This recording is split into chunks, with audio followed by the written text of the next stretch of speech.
Anyone who knows me knows I am obsessed with Walter and all things French Bulldog. I have been using this bamboo charcuterie board for over a year, and it's always such a hit at parties. Everyone thinks it's the cutest thing ever, and I totally agree.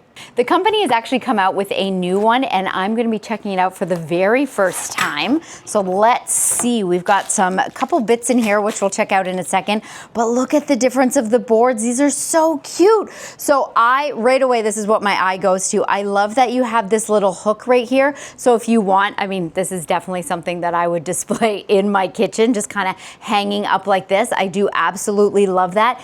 And the other thing that I really love, look at this section here. So this obviously is the old board, and I always just kind of felt like this was some unused space. Sometimes I would just kind of stick like little blueberries or something in there, but I love that now we have this whole area right here, and then it's kind of more closed off, so it's easier to put whatever you want in here without it rolling all over the place, whereas over here it was more of an open concept. I do like the idea of both, but it just kind of depends on what you're putting on there. I think that is really cool. I love that. It just feels like I can add definitely more things on here. And then, oh, here on the back, that's really cute.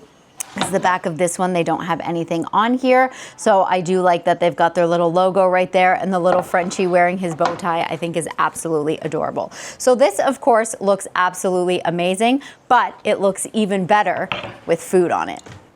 I am not an expert at decorating a charcuterie board, but that's the great thing about this one. You've got all these lines all the way around, so if you just kind of follow them, your board is going to come out looking super cute. And this also comes with these little forks right here, which makes it really easy for serving depending on what you're gonna have on your charcuterie. I think it is so fun, and there is a little French Bulldog on the end here as well. Each board also comes with a fun card in case you want to gift it to someone. It's blank inside, so you can write your little note, and an envelope. It comes with some really great inspiration just in case you're struggling on how to design your board. You also have a list of all the cheeses around the world, and it comes with 2 adhesive hooks in case you want to hook up your board. So if you love French Bulldogs or just dogs in general and charcuterie, this board is definitely for you. Or maybe your dog.